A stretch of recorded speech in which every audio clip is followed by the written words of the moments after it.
جی N story دیکھنے والے تمام دوستوں کو السلام علیکم۔ پیارے دوستو، کڑک مل ایک عجیب قسم کے سرفرے انسان تھے۔ اتفاق سے چند واقعات ایسے ہو گئے کہ لوگوں نے انہیں بہادر سمجھنا شروع کر دیا، ان کی خوب تعریفیں کرنے لگے۔ اس ملک کا بادشاہ بھی ان سے بہت خوش تھا۔ ایک روز بادشاہ نے ان کو بلوایا۔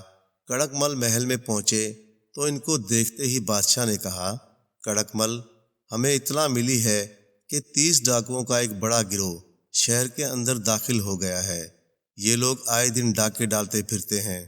ہماری رعایا سخت پریشان ہو رہی ہے۔ تم فوراً ان ڈاکوؤں کا کوئی مناسب بندوبست کرو۔ کڑک مل ویسے تو اپنے آپ کو بڑا بہادر سمجھتے تھے، مگر دراصل بہت بزدل اور بے وقوف انسان تھے۔ بادشاہ کا حکم سنتے ہی ان کا دل لرز اٹھا، مگر کڑک مل نے بڑے ضبط سے کام لیتے ہوئے کہا، حضور، آپ قطعی فکر نہ کریں، میں بہت جلد ان تمام ڈاکوؤں کو ٹھکانے لگا دوں گا۔ یہ کہہ کر کڑک مل اپنے گھر واپس لوٹ آئے، مگر وہ تھے بہت پریشان۔ جتنا وہ ان ڈاکوؤں کے بارے میں سوچتے گئے، اتنا ہی وہ پریشان ہوتے گئے۔ کڑک مل کی بیوی نے ان کی یہ حالت دیکھی تو پوچھنے لگی کہ کیا بات ہے۔ کڑک مل نے سارا ماجرا کہہ سنایا۔ ڈاکوؤں کا سن کر کڑک مل کی بیوی بھی پریشان ہو گئی۔ اسے یہ بات بھی معلوم تھی کہ کڑک مل صرف نام کے بہادر ہیں۔ دونوں نے یہ طے کیا کہ اب بہتر یہی ہوگا کہ یہاں سے کہیں بھاگ چلیں۔ چنانچہ دونوں میاں بیوی سفر کا سامان تیار کرنے لگے۔ بیوی نے جلدی سے ایک پتیلی چولہے پر چڑھا دی اور پینڈیاں بنانے کے لیے اس میں میدا، شکر اور گھی وغیرہ ڈال کر گھوٹنے لگی۔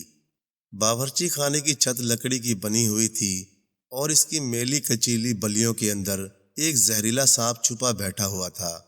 چولہے کی آنچ لگی تو سانپ نیچے پتیلی میں آ گرا۔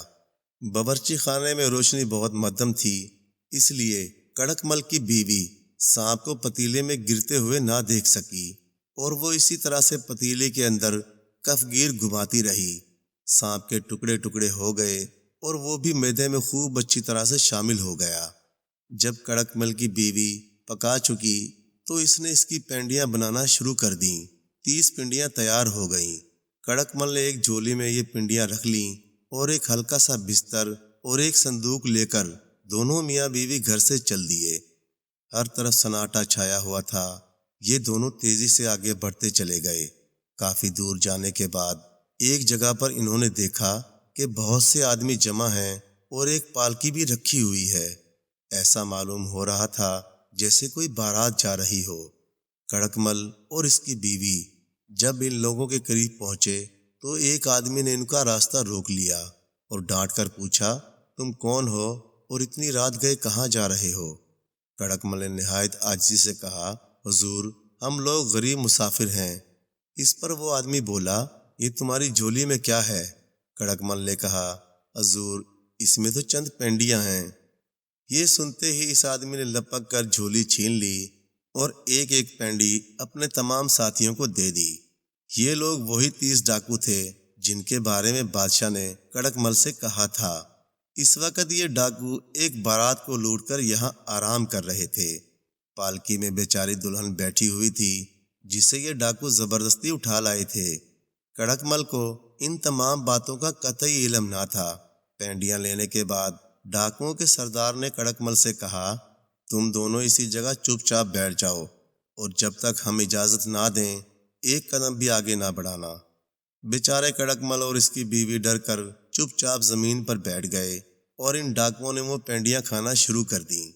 مگر جوں ہی جس کسی نے بھی وہ پینڈیوں پر منہ مارا، وہ اسی جگہ پر اسی حالت میں اکڑ کر رہ گیا۔ جو کھڑا ہوا تھا وہ کھڑا رہ گیا، جو بیٹھا تھا وہ بیٹھا رہ گیا۔ اس کی وجہ یہ تھی کہ سانپ ان پنڈیوں میں بھرتا بن کر مل گیا تھا، لہٰذا اس کے زہر نے اپنا اثر دکھایا اور جس نے وہ پینڈیاں کھائیں وہ جوں کا توں اسی جگہ پر زہر سے مر گیا۔ کڑک مل یہ سمجھا کہ یہ کچھ دیر بعد ہلیں گے، لیکن جب بہت دیر ہو گئی اور ڈاکوؤں میں سے ایک بھی نہ ہلا تو کڑک مل ڈرتے ڈرتے اٹھے اور ایک ڈاکو کے پاس جا کر بولے، حضور، اب ہم لوگوں کو جانے دیجیے۔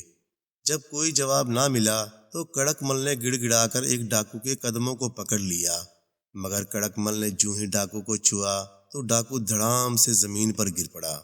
یہ دیکھ کر کڑکمل سہم گئے۔ وہ دوسرے ڈاکوؤں کے پاس پہنچے اور اسے چھوا، وہ بھی اسی طرح ڈھیر ہو گیا۔ اب تو کڑکمل کو شک ہو گیا کہ ہو نہ ہو یہ لوگ وہی ڈاکو ہیں جن کے بارے میں بادشاہ نے کہا تھا۔ کڑکمل نے اپنے خیال کی تائید کے لیے پالکی کے کمہاروں سے پوچھا۔ کمہاروں نے فوراً بتا دیا کہ یہ وہی ڈاکو ہیں جنہوں نے سارے شہر میں تہلکہ مچا رکھا ہے۔ یہ سن کر کڑکمل نے اپنی جیب سے چاقو نکالا اور تمام ڈاکوؤں کے کان کاٹ لیے اور ان کا ایک ہار بنا لیا۔ پھر انہوں نے کمہاروں سے کہا کہ پالکی اٹھا کر میرے ساتھ چلو۔ کمہار دلہن کی پالکی اٹھا کر اور تمام جہیز لے کر کڑکمل کے ساتھ روانہ ہو گئے۔ ڈاکوؤں کی لاشیں وہیں پڑی رہیں۔ گھر پہنچ کر کڑکمل نے اپنی بیوی کو تو گھر پر چھوڑا اور دلہن کو لے کر اس کے والدین کے گھر پہنچے۔ دلہن کے والدین کڑکمل کے بے حد ممنون ہوئے۔ اس کے بعد کڑکمل اپنے گھر واپس آئے اور اطمینان سے سو گئے۔ دوسرے روز صبح بادشاہ کے سپاہی کڑکمل کے دروازے پر آ کر آوازیں لگانے لگے۔ کڑکمل نے اندر سے ہی جواب دیا، یہ کیا شور مچا رکھا ہے تم لوگوں نے؟ مجھ کو سونے بھی نہیں دیتے۔ اس پر سپاہی بولے، بادشاہ سلامت نے پوچھا ہے کہ ان ڈاکوؤں کے بارے میں آپ نے کیا کیا؟ کڑکمل اکڑ کر باہر نکلے اور اپنے ساتھ ڈاکوؤں کے کانوں کا ہار لیتے گئے اور بولے، لو یہ ہار بادشاہ سلامت کو دے دو۔ ان سے کہہ دینا کہ سارے ڈاکو شہر پناہ کے پھاٹک کے قریب سڑک پر مرے پڑے ہوئے ہیں۔ میں نے ان کا خاتمہ کر دیا ہے اور یہ ان کے کان کاٹ کر آپ کو روانہ کر رہا ہوں۔ سپاہی کانوں کا ہار لے کر بادشاہ کے پاس پہنچے اور تمام باتیں بتا دیں۔ بادشاہ کو اعتبار نہ آیا، چنانچہ وہ اپنے گھوڑے پر سوار ہو کر اپنے سپاہیوں کے ساتھ شہر پناہ کے پھاٹک کے پاس جا پہنچا۔ وہاں جا کر اس نے دیکھا کہ واقعی 30 ڈاکوؤں کی لاشیں سڑک پر پڑی ہوئی ہیں اور ہر ایک کے کان کٹے ہوئے ہیں۔ اب تو بادشاہ بڑا خوش ہوا۔ کچھ دیر کے بعد کڑکمل بادشاہ کے دربار میں حاضر ہوا اور بادشاہ کو سلام کیا۔ کڑکمل کو دیکھتے ہی بادشاہ خوش ہو کر کھڑا ہو گیا اور کڑکمل کو گلے سے لگاتے ہوئے کہنے لگا، کڑکمل واقعی تم بڑے بہادر آدمی ہو، جو اکیلے ہی تم نے 30 ڈاکوؤں کو موت کے گھاٹ اتار دیا۔ تم تو 30 مار خاں نکلے۔ کڑکمل نے بادشاہ کا شکریہ ادا کیا اور انعام لے کر اپنے گھر لوٹ آیا۔ بہت دن تک زندگی بڑے آرام سے گزرتی رہی۔ ایک روز جب کڑکمل بادشاہ کے پاس پہنچا تو بادشاہ کو بے حد پریشان پایا۔ کڑکمل نے سلام کر کے پوچھا، جہاں پناہ کیا نصیب دشمنان آج کچھ طبیعت ناساز ہے جو آپ اس قدر پریشان نظر آ رہے ہیں؟ یہ سن کر بادشاہ نے کہا، کیا بتاؤں کڑکمل، ابھی اطلاع ملی ہے کہ ایک دور دراز کے ملک کا بادشاہ اپنی فوج لے کر میرے ملک پر حملہ کرنے آ رہا ہے۔ میرے جاسوسوں نے بتایا ہے کہ اس بادشاہ کی فوج اتنی زبردست ہے کہ ہماری فوج ان کے سامنے بالکل بھی نہیں ٹھہر سکے گی۔ کڑکمل اس وقت تک اتنے کارنامے انجام دے چکے تھے کہ انہیں خود بھی اپنی بہادری کا یقین ہو گیا تھا اور اپنی خوش قسمتی پر ناز بھی ہو گیا تھا۔ انہوں نے کہا، حضور آپ اتنے فکر مند نہ ہوں، اللہ نے چاہا تو میں اس دشمن فوج کو ٹھکانے لگا دوں گا۔ میں ابھی جاتا ہوں اور دشمن کی فوج کے سپہ سالار سے بات کرتا ہوں۔